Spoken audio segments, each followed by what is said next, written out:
right. Hello, everybody. Tanya here with New Earth Consciousness with the lovely Elysia. Elysia? Elysia, yeah. I want to say it in like Spanish. So Elysia is a confidence coach, and you focus on helping women overcome social anxiety, um, overwhelm, people pleasing, all the things that get in the way of just being fully expressed and free and all the things. So welcome. Thank you so much. I appreciate you having me on the show. I'm looking forward to it. Yeah. So tell us a little bit about yourself. What inspired you to become a confidence coach? Well, probably because I struggled with confidence in certain areas and didn't struggle in other areas. Like so many of us in life, like some people struggle across the board lacking confidence. And then there's different people that have focused on like a subset of their job, right? Like maybe you're phenomenal at making web pages or baking cakes or being a coach, right? But then some other aspect of your life is falling apart, or you don't feel confident with like going out and being in large groups or talking on stage, or standing up for your voice in relationship, right? Mm-hmm. Yeah. And I got tired of not having a voice and not feeling confident. So over time, I started doing goofy things like karaoke while sober, and and I also did stand-up comedy also sober. Things that I really pushed the edge of my fear and comfortability so that I could build confidence and be like, oh, I'm not actually going to die if I do said activity. Yeah, right.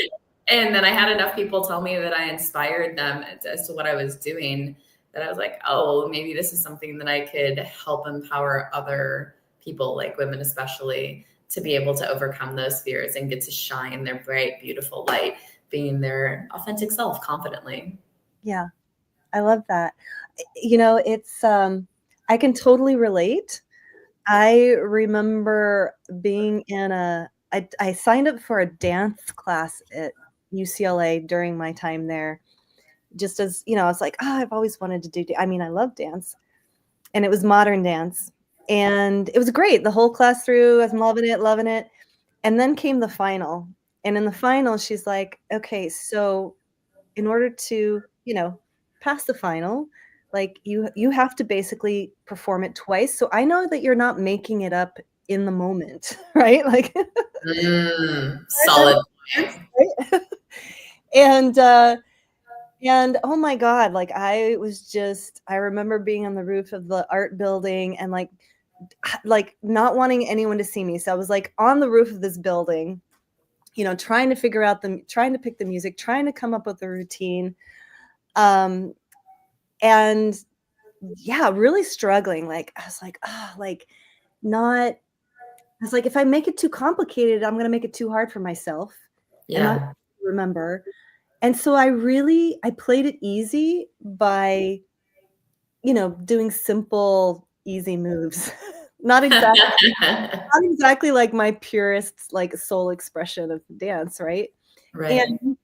And I couldn't figure out the song. So I was like, okay, I'll just do it in silence. Like I won't have music. Right. So anyway, my time comes to perform this thing in front of the class, and I'm up there. Of course, there's no music. And I realized like, oh, wow, having no music is actually kind of hard because it's just dead silent. And I start doing the routine, and I realize I'm not breathing. I'm literally not. And I'm like I'm starting to get lightheaded, and I literally had to shout in my head, like, Tanya, you got to start breathing or you're going to pass out. Because I was, right? Like I was so overwhelmed with anxiety, performance anxiety. And so, of course, the second time, it was a little bit easier, and I got through it. But oh my God, it was totally not an enjoyable experience, right? So, and I never did, since then I've been I've kind of overcome that. But what What are like, so name, like, what are some of the blocks? Like, why, like, it's curious to me why so many of us are afraid of standing. Why is one person totally, like, loves all the attention, is totally extroverted, you know, doesn't hold back, versus another person who's just, like, leaves their body, like, just totally disconnects, gets overwhelmed, starts to sweat, panic, all the things. Gosh, a person's why can be so different from one stream to another. I actually, when I was younger, that those things happened to me, right? Like when I was trying to, I'm like, how far back to even go in seventh grade? So I was terrified of boys, like so scared that they would literally, if a guy that I liked, thought I was attractive, would try and come talk to me, I would turn bright red Mhm. and I would start profusely sweating and I would start shaking and I would stutter if I attempted to speak. And so at one point, I remember viscerally, there was this boy that came and tried to talk to me at school. And I actually remember exactly where I was at school when this happened. And I, I was just like, and I literally turned and ran the Uh, opposite direction. Ran, uh, Tanya. Like, I ran away. And all he was trying to do was just have a normal conversation with me. He wasn't saying anything like sexual. He was just like, hi. wasn't asking you to kiss him in the boys' bathroom or anything like that? No, nope, nothing weird. Nothing weird. Just trying to have a normal conversation with a person. I was so terrified. And I don't know why I was so scared of boys at that time. It was just like, I don't know where exactly that came from, right? Like it could have come from trauma that I had as an infant that I hadn't like known had happened at that point. Like it could have come from family like values around like I don't know, the importance of not being promiscuous. Like I don't know. It could have come from any number of things, right? Yeah. When I was older in high school and college, I was terrified of public presentations. That probably also comes from seventh grade, though, when I was bullied when I was in Mrs. Leaper's class, and we were supposed to be writing these bills, our pretend bills we were going to send to Congress, and we had an overpopulation of deer at the time. And I was super shy and I didn't want to go up in front of everybody to present my bill. And she picked me to go present in front of 3 classrooms that had combined for this particular event. And there were all these teachers, and there were 3 boys in like the first or second row who barked at me through my entire presentation until I literally ran out of the room crying. And no one stopped them. Wow. No one stopped them. And then I was eventually called to the principal's office, and he mispronounced my last name and called me Boos, which was just like the icing of the cake of like how awful this entire situation was. But I think that like really cemented my terror of public speaking. Yeah. And so I think like later on in life as a high schooler and being in college, it was more about that fear of, are people going to think that I'm stupid? That was a really big thing because intelligence was so highly prized in my family. Mhm. It was a very high expectation of like where you were supposed to be able to perform at. Like well intended from my parents, but like the pressure was pretty high. And so that's where some of that anxiety came from. Like, what if they think that I'm stupid? And then later on, it's like, what if they think that I'm crazy? What if they think that I'm too much? Like, what if they think I'm not pretty enough? Or what if, like X and Y and Z, you just continue on with that loop that so many of us have, right? Like, especially as women, I feel like that whole thing of like, are they going to think that I'm crazy? I don't know about you, but that seems like it's a something that I've heard over the years, especially because I've got a pretty big personality, especially once I work through my shyness. Like I can walk into a room and take it over if I want to. But now at this age, I get to modulate that energy and desire. And so it doesn't come from a space of needing to be the center of attention, but I rather enjoy entertaining people. I like people to be happy. And Yeah. so I can step into that space and I can entertain people. If people don't know me, they might think that I'm just like, oh, she's just like loves to be in the center of attention. But if somebody else wants to take that space, I am more than happy to sit back and enjoy the show myself. Yes, exactly. I know, right? Those are the polarities, like people that like don't want to be seen at all, and then people that just want to take over, be the center of attention, not let anybody else take any of the attention away from them, who could Yeah. be really quite like overbearing, right?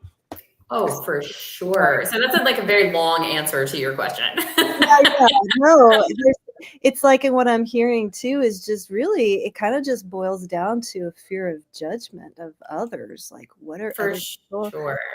thinking of me? Yeah. Or if you've been raised in a space or just experienced different things throughout your life that you were truly unsafe, because like that happens sometimes. That we experience trauma, we experience like violence, be it like emotional, physical, even financial. Honestly, we can definitely get social anxiety from financial strife that can occur, because if we're in a group of people and we know that like they're going to dinner at a place that we can't afford, Yep. right? And then having that fear of judgment, or that fear of like, oh, like, am I going to overextend myself? Like, what if they ask me, well, like, why don't you want to have drinks with dinner? Or like, whatever. You're like, because I can only afford dinner, right? There have been times in my life when I literally didn't know when I was going to eat next because I didn't have enough money in my 20s. So like I've been homeless a few times, like that people at that time in my 20s had no idea that I was homeless because I didn't present in a victim mentality. Like I still had nice clothes and, like I didn't sleep on the street, but like I slept in my car a few times. So just never judging a book by its cover is so incredibly important. Wow. Yeah, that really hit me. That's big.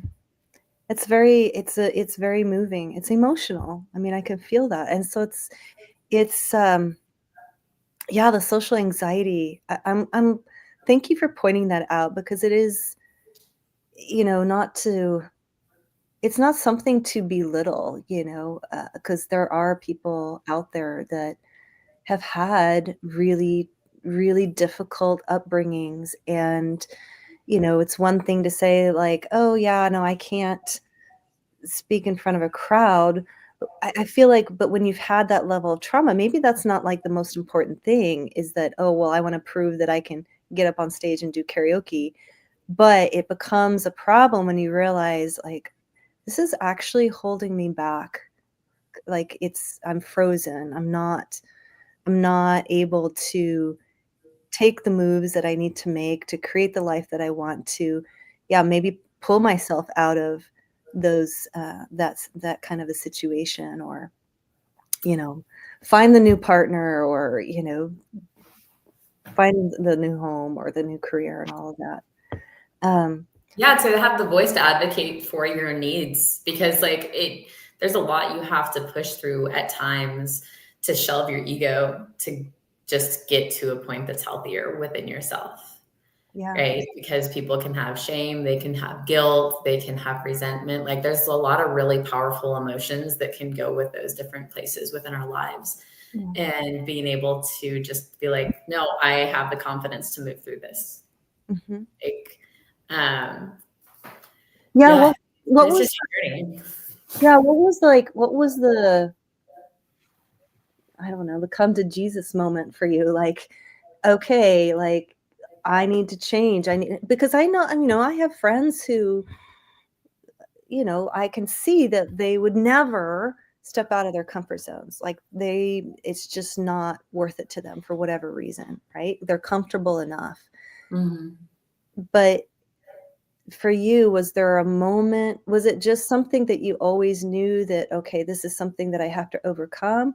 Like, or I don't know. Can you hear the question and what I'm trying to ask? Yeah. There were different layers and stages of my life. So, like, when I was 13 years old, I was terrified of boys, but I was tired. I didn't want to be the last person in my friend group that got a kiss. It sounds funny, Mhm, right? But I just like grabbed a guy one day and kissed him because I was just like, I'm done with all of this. mhm. So there was that. In college, I think I was like 26 when the whole karaoke thing happened. And maybe that's what it was. And I was just like, this is a real problem. Like, if I expect myself to be a teacher, and it was for elementary and middle school, because kids weren't what scared me. It was the grown-ups that terrified me. But Really? I had to present to the grown-ups to get to the kids. So I was like, well, like, I need to be able to reach my goal. I've been invested a lot in college, and I just need to do this. And so that's why I was like, what could be more extreme and terrifying than like presenting something I'm supposed to know about for education in front of my peers? And I was like, singing karaoke. That seems much more vulnerable. So you force yourself so far out of the norm, then coming back to spaces like, this is easier, right? And then more recently, in the last year and a half, about 2 years ago, I had a really terrible breakup. I was engaged, and it was an emotionally traumatic experience at the end. And I had been experiencing a lot of anxiety and depression, to the point that like I had done everything I knew how to do in my toolbox, and I actually needed to get on antidepressants and anxiety medication to navigate it, which this may be like one of the first interviews that I've actually announced that publicly.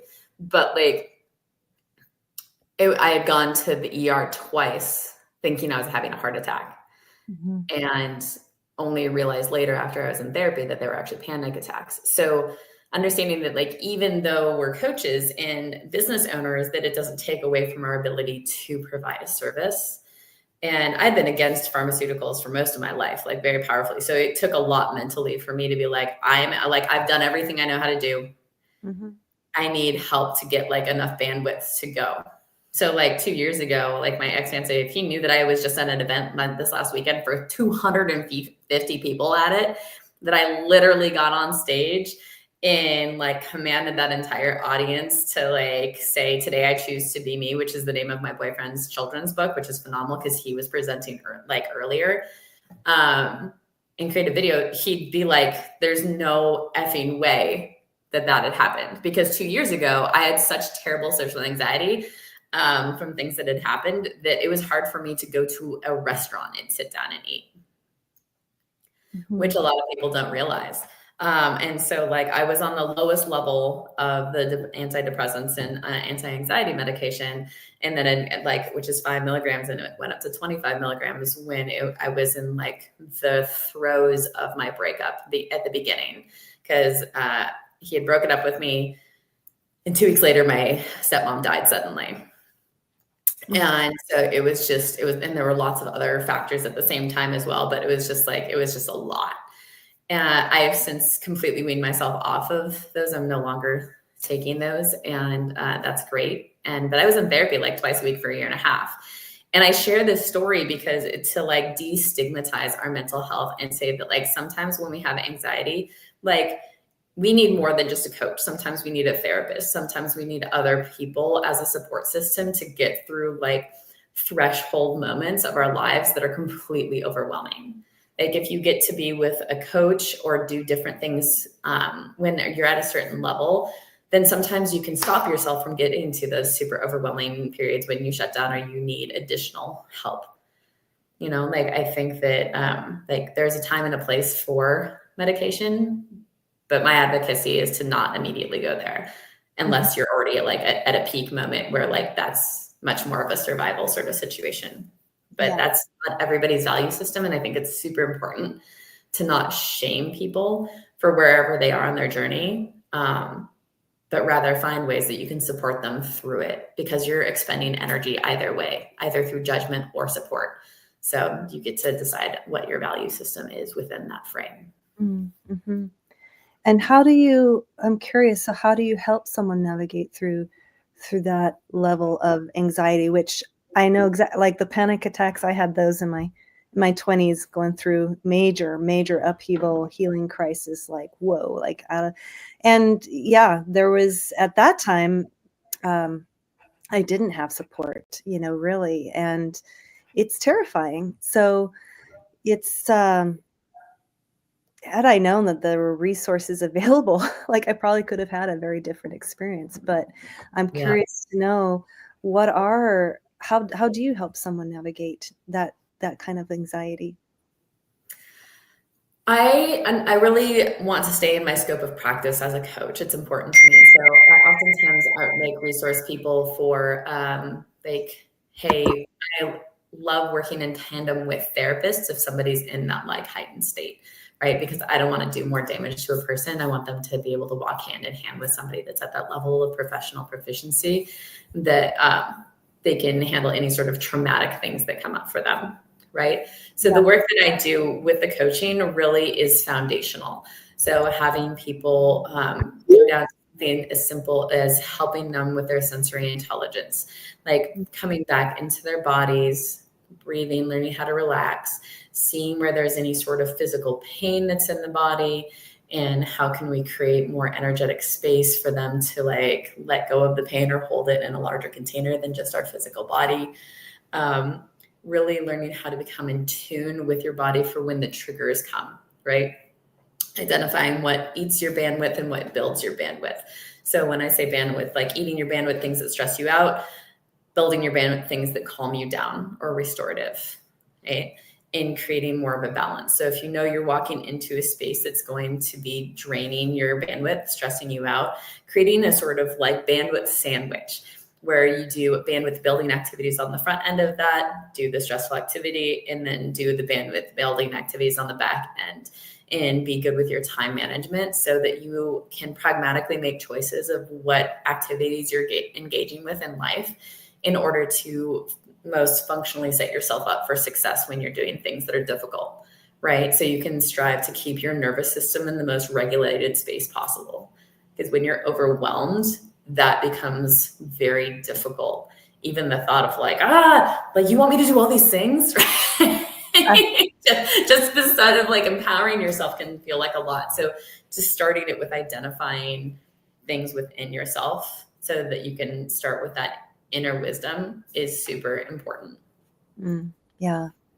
Yeah, the body I feel like is so essential, and it seems to be like over time, anxiety as kids, like we respond in certain ways. Like I know for myself because I was I still am a highly sensitive person, but as a kid, highly sensitive, introverted, reserved, shy, whatever. Um, And whenever there was like discord in my family, like if I could, if my father was angry or, whatever, my response would be to want to comfort myself with food, essentially. And doing that long enough, like I totally wrecked my gut over time. Like, right? Like by the time you get to be an adult, you become so disconnected from because your gut is like it's really central to who you are, affects your brain. And so my experience was like this was definitely impacting not only my gut but my brain as well. And so it became this loop of like, when we go into stress or whatever, those stress hormones get released, and then our gut clamps up and we go into protection mode, and over time that's the pattern. And then it gets to a point where yeah, you have those panic attacks. So it is like, yeah, I hear you. Like it's about going back into the body. Okay, like feel what's there. Really feel what's there. And I feel like there's so many layers just in my own healing journey with all of it, anxiety and gut stuff, like and the body, of yeah, just the breath and movement and all the things. It's like it's a holistic approach, right? Like I think some people think to deal with anxiety, it's just about, oh, you just got to say these affirmations. You just need to believe that you are whatever, ABC, the thing that you're trying, the person that you're trying to be. Oh, I'm confident. I am this, I am that. It's like, that's part of it, but that's not the whole picture. So yeah, for sure. And it also really depends on like where you are at in your journey through life and how receptive you are for those things. mhm. Because sometimes if you're just starting to feel a little bit of an anxiety, maybe you've already done a lot of personal development or martial arts and you're able to control your body and your experience more easily Yeah. through stuff like that. That's great. That might be all that you need to tip yourself over. But I found that that's more of like a practice, Mhm. the affirmations to get it to really permeate. And I'm not saying that not to not do those things, Right. because it can be super helpful. There was a time in my life where it was yeah, one of a few that it seemed like a total mess. And I don't know how long it took me, but every day I would just say to myself, I don't know how, but somehow, some way, everything's going to be okay. And sometimes I might say that 100 times in a day. Mhm. And maybe it was only 10. And then eventually, one day I woke up and I was like, I'm not saying it anymore and everything's okay. Mhm. Yeah. But that was my mantra to help navigate my anxiety and keep me in a space where I could continue to move forward and not just completely shut down, which would have been very easy to do with what was going on in my life.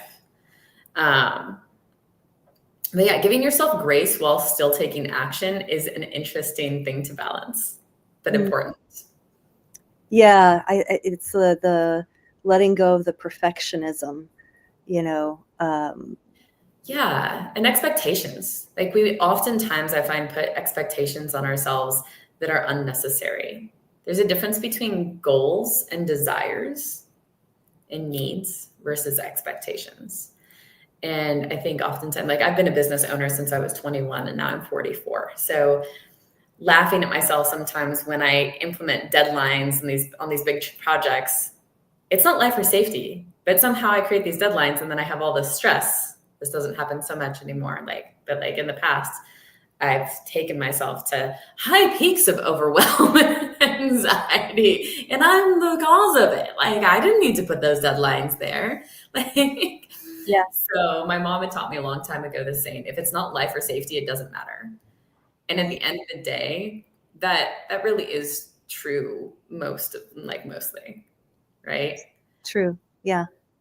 We assign value to things and then we just leave it there instead of being able to reassess and be like, is this really what's needed in this moment? Or like, can I do part of this and do the other part tomorrow? Right. But understanding what our values are and integrity and keeping our word is also super important. So we're not becoming apathetic or lazy with our word, right? We want to stay in integrity. Right. But also understanding that when you are reestablishing yourself and figuring out how much do I actually have the capacity to hold and do, and how do I communicate to people like, okay, this is my best intention. Are you relying on me to have this done by a period of time instead of making assumptions, right? Like this thing came up for me. Are we able to defer to somebody else? Right? Can I delegate some part of this project to somebody else so we can still get it to you on the timeline that you need?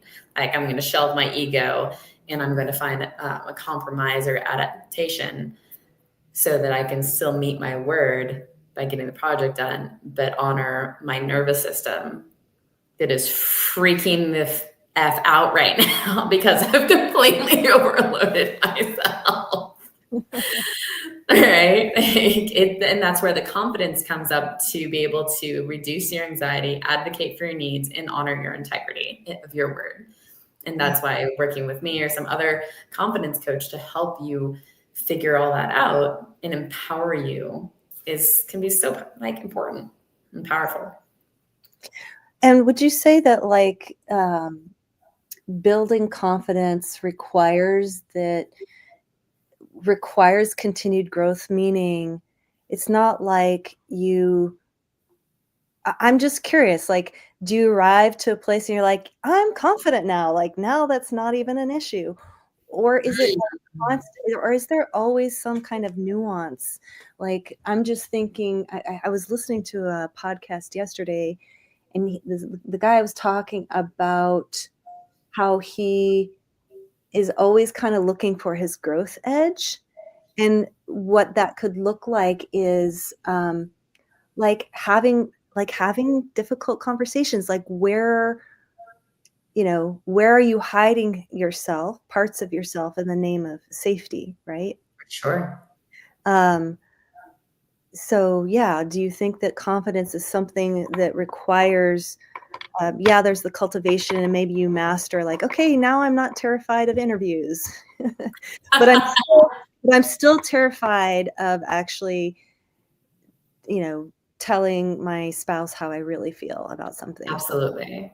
Yeah, it's nuanced. You can have authentic confidence in one area and still have other areas of your life where you can grow.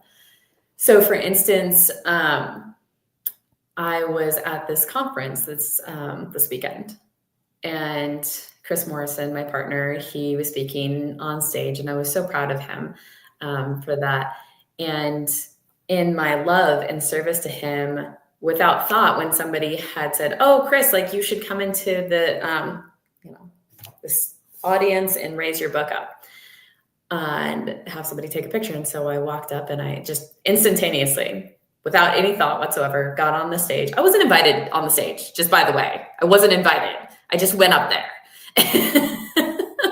And so I went up there and I took the picture, and there was like this big, brilliant light that was flooding down on the stage. And I told the people, I was like, hey, if somebody could like turn off that light, like it's blurring. I'm just like commanding people on this stage that I'm, wasn't invited on. And then I tell them, be like, all right, everybody, on the count of 3, like say, today I choose to be me. And they all did. Like it was nothing. Like I was just there and I was commanding this room and I felt complete in confidence and in ease. Perfect. Fast forward like 15, 20 minutes later, whatever, there's a different segment. There's a line of people and we're supposed to go up there and we're supposed to say 4 things. Like I am brave, I am courageous, I am whatever, right? From the I Am document, it's from Steve Hardison, the ultimate coach and the Being movement. It's a great book if anybody wants to read it, The Ultimate Coach by Amy Hardison. And so we're on the side and I'm on the side of the stage and about to walk on.